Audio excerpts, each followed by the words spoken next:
কাউকে যদি খেলতে না দেওয়া দুর্নীতি হয় তাহলে সেটার জন্য আমার শাস্তি হোক, আমার কোনো সমস্যা নেই। আমার জানার মতে মামলা না, দুদকে কিছু অভিযোগ গেছে। আজকে আমিও সংবাদ মাধ্যমে দেখলাম যে দুদকে কোনো একজন ক্রিকেট প্লেয়ারের ভক্তরা গিয়ে মব তৈরি করে সেখানে অভিযোগ দিচ্ছেন।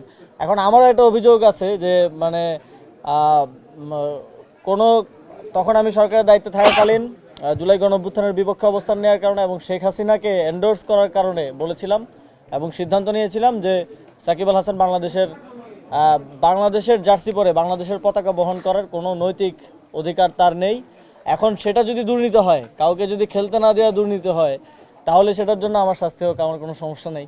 এখন আমাদের আসলে খুবই হাস্যকর হয়ে যাচ্ছে বিষয়গুলো। সাকিব আল হাসানকে খেলতে না দেওয়ার কারণে তার ভক্তরা গিয়ে 1,000 কোটি টাকার দুর্নীতির অভিযোগ করলো এবং গতকালকে সারাদিন সেটা নিয়ে সব মোটামুটি মিডিয়ায় এক ধরনের মিডিয়া ট্রায়াল চললো। কেউ সেই অভিযোগের কারণটা কি এবং কারা দিয়েছে সেটা কেউ উল্লেখ করলো না, সেটা আজকে গণমাধ্যমে আসলো। এটা খুব দুঃখজনক এবং আমার জানার মতে দুদকে অভিযোগ দেওয়ার প্রক্রিয়াটা খুবই ইজি, যে কেউ গিয়ে অভিযোগ দিয়ে আসতে পারে। কিন্তু তারপরেও তাদেরকে কেন সেখানে মব তৈরি করতে হলো বা সেখানে কেন এইভাবে লোকবল নিয়ে, আমার ধারণা হচ্ছে এর পিছনে কোনো ধরনের উস্কানি অথবা ইন্ধন আছে। কোনো যদি সুস্পষ্ট কোনো এই ধরনের হাস্যরসাত্মক অভিযোগ ছাড়া যদি কোনো সুস্পষ্ট কারো অভিযোগ থাকে, আমি মনে করি সেটা সে করতে পারে। এটা গণতান্ত্রিক দেশে সবার সে অধিকার আছে।